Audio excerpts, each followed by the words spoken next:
This month, Josh Duggar passed on a plea deal that could have spared him from going to trial.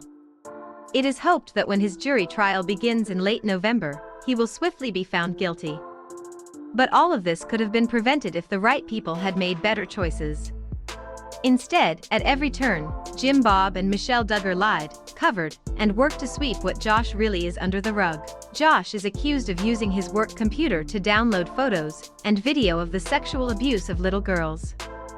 The downloads, using peer-to-peer software, allegedly took place in the spring of 2019.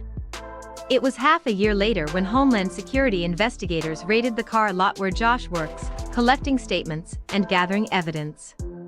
Interestingly, Jim Bob and Michelle publicly denied that an investigation was even taking place. Their denials were so effective that, with no official word or swift arrest to follow, many assumed that this was no big deal. After all, controversial public figures like the Duggars can make the news even if an employee or neighbor is being investigated. Jim Bob, Michelle, Josh, Anna, and the rest likely wished that things had remained as unclear as they were following the raid.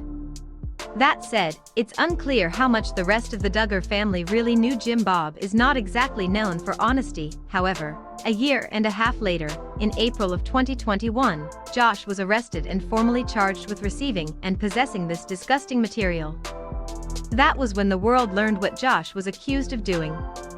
However, given the nature of the investigation, what evidence was reviewed, and what questions were asked, other people must have known before that. Those other people would surely have involved Jim Bob.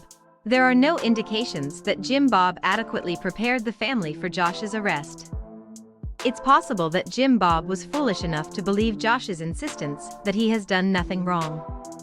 It seems more likely, however, that Jim Bob was just interested in keeping the problem quiet as much as he could for as long as he could. After all, the Duggars aren't just a family embedded in a toxic, abusive cult. They are also a business and a brand. They promote a watered-down version of their extreme lifestyle, and they make money doing it.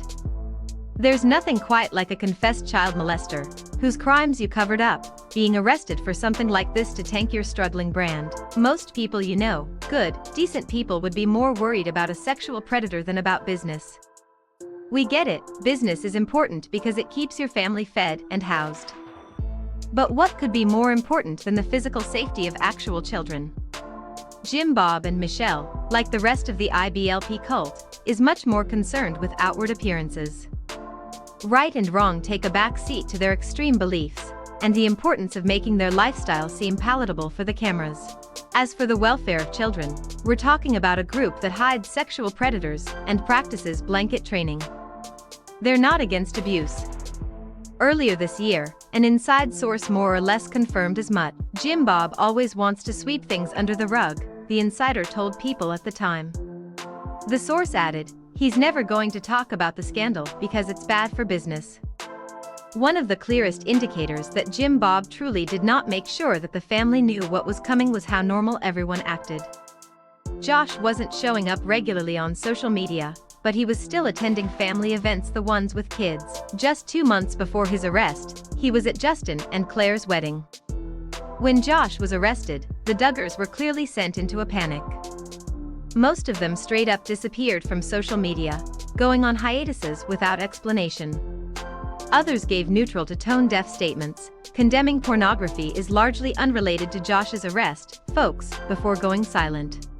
Now, however, a bunch of them are posting like it's business as usual. They'll post about their kids, their religious beliefs, what they ate for lunch, and other generic reality TV star Instagram shenanigans.